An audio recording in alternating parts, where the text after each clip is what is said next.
नमस्कार मंडळी, श्री शिवाय नमस्तुभ्यम.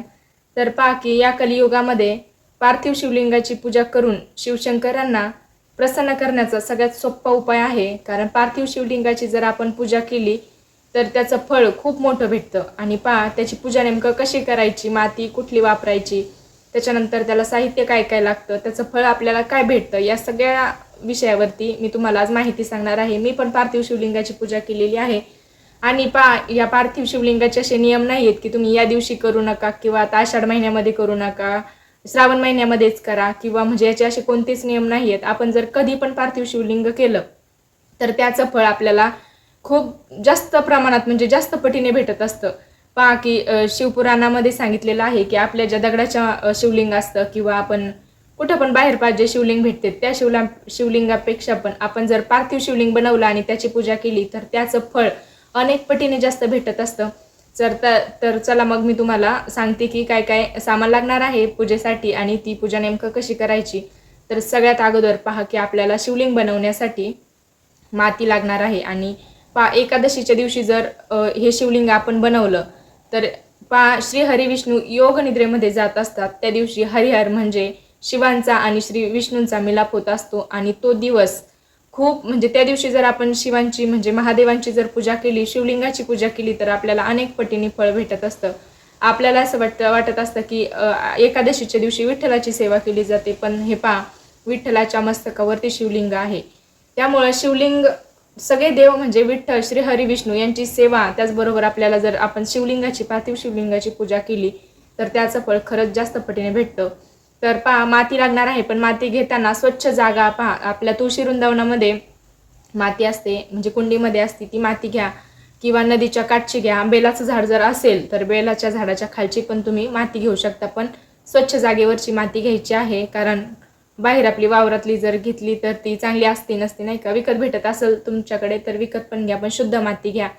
पण ती माती घरी आल्याच्या नंतर त्याच्यामध्ये पहा आपल्याला गंगाजल टाकायचं आहे, गुलाबजल टाकायचं आहे, त्याच्यामध्ये थोडंसं चंदन टाका, थोडंसं भस्म म्हणजे थोडंसं असं टाकायचं आहे. ज्याने काय होईल त्याचं आणखीन पवित्र वाढन.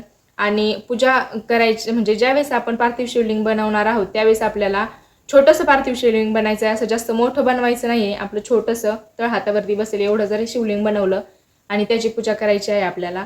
पण त्याला आपल्याला चंदन, भस्म, त्याच्यानंतर बेलाची पानं, धोत्र्याचं पान, धोत्र्याचं फळ, पांढरी फुले लागणार आहेत. तुम्ही जास्वंदीचं घ्या, चांदणीचं घ्या किंवा जाई जुई कोणतं पण फुल घेतलं तरी पण चालन. फक्त पांढरी फुले जास्त प्रिय आहेत त्यामुळे पांढरी फुलं घ्या. आणि हे साहित्य घेतल्याशिवाय आणि सगळ्यात मेन म्हणजे तुम्ही गंगाजल असेल तर गंगाजलाने तुम्ही शिवलिंग बनवा. म्हणजे आपलं घरचं जे आपण शुद्ध पाणी घेत असतो त्या पाण्यामध्ये थोडंसं गंगाजल मिक्स करायचं आहे. आणि एका ताटामध्ये आपल्याला माती पूर्ण मळून घ्यायची आहे, एकदम चांगली मळू घ्यायची आहे. आणि ही शिवलिंगला जर आपण स्टार्ट केलं तर अगोदर आपल्याला श्री शिवाय नमस्तुभ्यम या मंत्राचा जप करायचा आहे. तुम्हाला जर जमलं तर श्री शिवाय नमस्तुभ्यम या मंत्राचा जप करा, नाहीतर ओम नमः शिवाय, ओम नमः शिवाय, ओम नमः शिवाय या मंत्राचा जप करा. पण लक्ष हे एकाग्रता राहू द्या, म्हणजे पूजा करताना एकाग्र राहू द्या. कारण शिवलिंग तयार झालं, आपण ज्यावेळेस शिवलिंग करत असतो त्यावेळेस आपल्या मनामध्ये आपल्या इच्छा म्हणजे डोक्यामध्ये जसं बाहेरचे विचार नाही येऊन द्यायचे. श्री शिवाय नमस्तुभ्यम ह्या मंत्राचा जप करत राहा. जरी पण 1-2 मिनिटं तुमचं लक्ष विचलित झालं तरी पण परत तुम्ही त्याच मंत्राकडे यायचं आहे आणि मंत्र म्हणायचा आहे. श्री शिवाय नमस्तुभ्यम, श्री शिवाय नमस्तुभ्यम हा मंत्र म्हणा. त्याच्यानंतर ते शिवलिंग अगोदर जलाधारीचा भाग असतो आणि शिवलिंग करत असताना आपलं तोंड पूर्वेकडे झालं पाहिजे किंवा आपलं तोंड उत्तरेकडे झालं पाहिजे. दक्षिणेकडे तोंड करायचं नाहीये, फक्त दक्षिण दिशा चांगली नसते तर दक्षिण दिशेला तोंड नाही करायचं, पूर्वेकडे आपलं तोंड झालं पाहिजे असं. आणि सगळ्यात अगोदर आपल्याला खालचा भाग बनवायचा आहे. जी जलाधारी असते आपल्याला शिवलिंगावरती आपण पाहतो की मध्ये शिवलिंग असतं आणि साईडने जी जलाधारी असते तो पूर्ण भाग आपल्याला व्यवस्थित बनवून घ्यायचा आहे. त्याच्यानंतर आपल्याला मध्ये शिवलिंग बनवायचं आहे. आणि तुम्हाला जर प्रदोष काळामध्ये जर सेवा करायची असेल ना तर तुम्ही 4-5 वाजता असं शिवलिंग बनवा. कारण ज्या दिवशी शिवलिंग बनवणं असं नाही की तुम्हाला उद्या पूजा करायची आहे, उद्या सकाळी तुम्हाला टाईम नाही तर तुम्ही आदल्या दिवशी शिवलिंग बनवून ठेवता, तर तसं करू नका. कारण ज्या दिवशी शिवलिंग बनवायचे त्याच दिवशी पूजा झालेली चांगलं असतं आणि आपल्याला विसर्जन पण त्याच दिवशी करायचं असतं. कारण ते थोड्या वेळासाठी बनवणार असतो आपण आणि ते असं जास्त दिवस घरामध्ये ठेवून चालत नाही. तर शक्य असेल तर त्याच दिवशीच करायचं आहे, म्हणजे शक्यतो त्याच दिवशी करायचं आहे. तर शिवलिंग बनून झाल्याच्या नंतर आपल्याला तुम्ही जर संध्याकाळी म्हणजे पूजा करायच्या अगोदर अर्धा तास केला लगेच पूजा करायची असेल तर लगेच एक ताट घ्यायचं आहे पहा, आणि ते ताट किंवा पाट घ्यायचं आहे. पण पाट नंतर आपल्याला पूजा झाल्या करताना तो ओला होतो, त्यामुळे ताट घ्यायचं. ते पालथं जरी घातलं तरी चालेल किंवा ताटामध्ये शिवलिंग घेतलं तरी पण चालेल. आणि त्याला सगळ्यात अगोदर पूजा करताना छान असं खाली पाट मांडायचा, त्याच्यावरती ताट मांडायचं, त्याच्यावरती शिवलिंग मांडायचं. सोबत आपल्याला दूध, दही, पंचामृत म्हणजे साखर, खडीसाखर, मध हे घ्यायचं आहे. त्याच्यानंतर गंगाजल घ्यायचं आहे, चंदन, भस्म, त्याच्यानंतर जाईजुईची फुलं, पांढरे फुलं, धोत्र्याचं फूल, बेलाचं पान, आणि या गोष्टी मी सांगते आहे. त्याच्यानंतर तांदळाचं सुद्धा खूप महत्त्व आहे. आणि तांदूळ घेताना एक गोष्ट लक्षात ठेवा की तांदूळ घेताना अर्धे तांदूळ घेऊ नका, संपूर्ण म्हणजे पूर्ण तांदूळ घ्यायचं आहे, तुटलेले तांदूळ घ्यायचे नाही आहे. आणि या दिवशी तुम्ही बेलाचं पान तोडायला जाऊ नका, तुळशीचं पान पण तोडू नका, कारण विठ्ठलाची सेवा करताना आपल्याला आपण तुळशीचं पान वाहत असतो, तुळशीची पूजा करत असतो. पण तुळशीला आषाढी एकादशीच्या दिवशी पानं घालत नाही, पाणी घालीत नाही येतं, हे पण लक्षात ठेवा. निर्जला उपवास असतो. त्याचबरोबर आपल्याला शिवलिंगाचं सुद्धा पान तोडायचं नाही आहे. उद्या जर तुम्हाला सेवा करायची तर तुम्ही आजच संध्याकाळी पान तोडून ठेवा. शक्य असलं तर आजच तोडा, कारण आषाढी एकादशीच्या दिवशी तर नका तोडू. आणि तुमच्याकडे नसेल पान तर बेलाच्या झाडाखाली पानं पडलेले असते, तुम्ही तेच पान घ्या, पण तेच पान, बेलाचं पान धुवून घ्या तरी पण चालतं. आपल्या कृतीपेक्षा आपल्या मनामध्ये जो भाव आहे त्याला जास्त महत्त्व असतं. त्यामुळे तुमच्याकडे याच्यामधली एखादी गोष्ट जरी नसली तरी पण चालेल. कारण ज्यावेळेस मी शिवलिंगाची पूजा केली त्यावेळेस माझ्याकडे बऱ्याच गोष्टी नव्हत्या. मी तुम्हाला अगोदरच्या व्हिडिओमध्ये पण सांगितलेलं आहे की माझ्याकडे जी वस्तू नाही आहे ना माझ्याकडे, तर मी त्याच्याऐवजी अक्षदा घेतल्या होत्या. माझ्याकडे बेलाचं पान नाही, त्याऐवजी मी अक्षदा वाहणार. माझ्याकडं धोत्र्याचं पान नाही, त्याऐवजी मी अक्षदा वाहणार, नाही का. हे असं केलं होतं, तर त्याचं फळ मला खूप मोठं भेटलं. मी खूप मनातून पूजा केली होती आणि त्याचं फळ खूप मोठं भेटलं मला. त्यामुळेच मी पण करणार आहे उद्या आषाढी एकादशीच्या दिवशी पार्थिव शिवलिंगाची पूजा करणार आहे. त्यामुळे तुम्ही पण करा माझ्यासोबत. मी तुम्हाला उद्या तो व्हिडिओ शेअर करणारच आहे. तर पहा की ताटावर मांडायचं आहे, त्याच्यानंतर पूजा करायची आहे. आपल्याला अगोदर पाणी अर्पण करायचं आहे. गंगाजल असो, आपल्या घरातलं पाणी असो, आपल्याला अगोदर ते पाण्याने अभिषेक करायचा. ओम नमः शिवाय मंत्राचा जाप सुरूच ठेवायचा आहे, जप आपल्याला सुरू ठेवायचा आहे. त्याच्यानंतर परत पंचामृताने अभिषेक करा. त्याच्यानंतर परत स्वच्छ पाण्याने अभिषेक करा, म्हणजे संपूर्ण शिवलिंग स्वच्छ होईन असं. आणि अभिषेक करताना असं तांबे पाणी नका ओतू, चमच्याने असा अभिषेक करायचा आहे, जेणेकरून जास्त पाणी होणार नाही, तर ताटाच्या खाली जाईन, जास्त हे होईल. त्यामुळं व्यवस्थित पूजा करताना थोडी व्यवस्थित करायची आहे. त्याच्यानंतर नंतर स्वच्छ पाण्याने ज्यावेळेस अभिषेक करताना त्याच्यानंतर चंदन आणि भस्म याचा टिळा लावायचा आहे महादेवांना, म्हणजे शिवलिंगाला. त्याच्यानंतर तुमच्याकडे बेलाचं पान असेल तर बेलाचं पान व्हायचं आहे.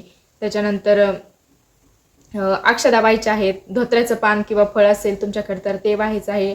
आणि देवाला प्रार्थना करायची आहे की माझ्याकडून जे काय चुकलं असेल, माझ्याकडं काय जी चुकी झाली असेल ते माफ करा, आणि देवा तुम्ही माझ्यासोबत कायम राहा. कारण माझी प्रार्थना हीच असते की देवा तुम्ही माझ्यासोबत राहा, कारण मी देवांना कधीच कोणती माझी इच्छा मागितलेली नाही आहे. तरी पण देवांनी मला जे पाहिजे आहे, माझ्यासाठी जे योग्य आहे तेच देवांनी मला प्रत्येक गोष्ट दिलेली आहे. आणि मी 5-6 वर्ष झाले, कारण सहज माझे पप्पा मला म्हणले होते धर 5 सोमवार म्हणून. मी 5 सोमवार धरले. 5 सोमवारी मी महादेवांना गेले. मी माझा अनुभव सांगते. आणि त्याच्यानंतर ना असं 5 सोमवार झाल्याच्या नंतर पुढचा सोमवार आला, मला उपवास धरूच वाटला होता. म्हणजे असं वाटलं की मागचे 5 धरले, मला करमाना त्या दिवशी. मग मी ते उपवास धरला. त्याच्यानंतर महादेवांना म्हणजे शिवमंदिरामध्ये गेले आणि तिथून पुढं म्हणलं की नाही मला आता करमत नाही आहे सोमवार जर नाही धरला तर, आणि मंदिरामध्ये जर नाही गेले तर. तिथून पुढं मी सोमवार धरले. महादेवांची कृपा अपरंपार आहे, खरंच सांगते मी, खूप जास्त कृपा आहे. कारण म्हणजे असं अंगावर काटा येतो हे सांगायच्या वेळेस. कारण किती 4 वर्ष झाले, 4-5 वर्ष झाले तसं मी मंदिरामध्ये जाते. लग्न झाल्याच्या नंतर थोडासा फरक पडला जायचा. इथून थोडंसं लांब मंदिर आहे, मी कधीतरी जात असते. घरी घरी मी शिवलिंग ठेवलं आहे, त्याची पूजा होते. पण मनातून माझी पूजा असते, प्रत्येक जी पण असते ती. पण जे मला अनुभव आला तोच व्हिडिओ, तीच माहिती मी तुमच्यापर्यंत पोहोचावी म्हणून मी ही माहिती सांगते आहे तुम्हाला. त्याच्यानंतर पहा, आणि प्रार्थना करायची, मनातून प्रार्थना करा तुम्ही, आणि खरंच करा. शिवलिंग पूजा तुम्ही करा. फक्त आषाढी एकादशीलाच नाही, आता श्रावण सोमवार येणार आहेत, प्रत्येक श्रावण सोमवारी तुम्ही पार्थिव शिवलिंगाची पूजा करा. तुम्हाला याचं फळ नक्की भेटेल. पहा, खूप सेवा आहेत महादेवांच्या, खूप सेवा आहेत. बेलाच्या झाडाखालची सेवा आहे. महादेवांना कोणी सांगतं हे वा ते वा हे होईल, पण तुम्ही पार्थिव शिवलिंगाची पूजा केली तर कित्येक पटीने, म्हणजे मी आता सांगू शकत नाही, इतकं जास्त आपल्याला त्याचं फळ भेटत असतं आणि आपल्याला शिवांची कृपा होत असते. तर आपल्याला ही सेवा करायची आहे. आणि त्याच्यानंतर पहा, सगळी सेवा पण अशी दमानी सेवा करा, प्रदोष काळामध्ये करा. आणि प्रदोष काळामध्ये सेवा करताना हे सगळे आपल्याला वाहून झाल्याच्या नंतर आपल्याला आरती करायची आहे. तुम्हाला आरती येत असेल तर म्हणा, मोबाईलवरती लावा पण आरती करा. असे घरामध्ये सकारात्मक वातावरण होईल, तुम्हाला पण भारी वाटेल. आणि आरती झाल्याच्या नंतर आपल्याला शिवलिंगाची पार्थिव शिवलिंग आहे त्याचे आपल्याला विसर्जन पण लगेच करायचं आहे. ही पण गोष्ट लगेच लक्षात घ्या तुम्ही, कारण ते दुसऱ्या दिवशीपर्यंत ठेवू नका घरामध्ये. त्याची पूजा झाल्याच्या नंतर, आरती झाल्याच्या नंतर एक अर्धा 1 तासाने किंवा 2-3 तासांनी म्हणा, संध्याकाळी उशीर जरी झाला तरी पण तुम्ही विसर्जन करा. आपण लगे नदीवर किंवा विहिरीकडे कुठं जाऊ शकत नाही रात्री. तुम्ही जर सकाळी पूजा केली तर तुम्ही दुपारच्या नंतर संध्याकाळी कधी त्याचं करू शकता विसर्जन. पण दिवसा आपल्याला कुठं पण नदी कुठं असेल किंवा तुमच्या नसेल तर तुम्ही घरामध्ये मोठ्या भांड्यामध्ये पाणी घ्या आणि त्याच्यामध्ये विसर्जन करा. विसर्जन करताना पण देवाची प्रार्थना करा, देवा आपल्या मनातल्या इच्छा सांगा, तुमच्या इच्छा नक्की पूर्ण होतील, हा माझा विश्वास आहे. त्याच्यानंतर आपली आरती विसर्जन झाल्याच्या आणि सगळ्यात महत्त्व, आरती विसर्जन ते तुम्ही सगळं करा, पण घरामध्ये जर कोणाला मासिक धर्म असेल तर की म्हणजे फक्त ते पाणी वापरायचं नाही आहे. आणि असं नाही की घरामध्ये कोणाला तरी आता 2-3 बायका आहेत आणि त्यांना मासिक एकीला आहे तर मला घरामध्ये पूजा करता येणार नाही ताई, तसं काही नसतं. घरामध्ये फक्त शुद्ध पाणी वापरा. आपण ज्या वस्तू घेणार आहेत त्या वस्तू फक्त तुम्ही ताज्या घेऊन या, नाही का. तर तसं करा, डायरेक्ट पूजा बंद करू नका. आणि प्रदोष काळामध्ये जास्त महत्त्व असतं ह्या पूजेला. तुम्ही जास्त करून प्रदोष काळामध्येच पूजा करा.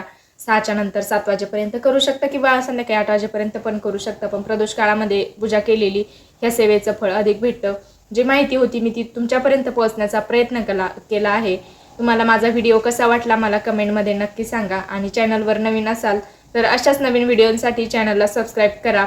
मी याच्या अगोदर शिवलिंगाच्या पूजेचे त्याच्यानंतर बरेच व्हिडिओ टाकलेले आहेत. त्याच्यामधील विठ्ठल पूजेचा सुद्धा एक व्हिडिओ टाकलेला आहे, तुम्ही पाहिला नसेल तर पाहून घ्या. श्रीहरी विठ्ठलाची आपल्याला घरच्या घरी पूजा करायची आहे एकदम साध्या सोप्या पद्धतीने, तो पण मी व्हिडिओ टाकलेला आहे, तो पण पहा. आणि या दिवशी मी तुम्हाला सांगितलेलं आहे की केस धुण्याचा आणि आषाढी एकादशीचा काही संबंध नाही, तो पण मी एक व्हिडिओ टाकलेला आहे. आणि तुम्हाला माझी माहिती कशी वाटली मला कमेंटमध्ये नक्की सांगा. कमेंटमध्ये श्री शिवाय नमस्तुभ्यम किंवा ओम नमः शिवाय नक्की लिहा. तुमच्या एका कमेंटने मला पुढचा व्हिडिओ बनवण्यासाठी आणि आणखीन उत्सुकता वाढत असते. धन्यवाद.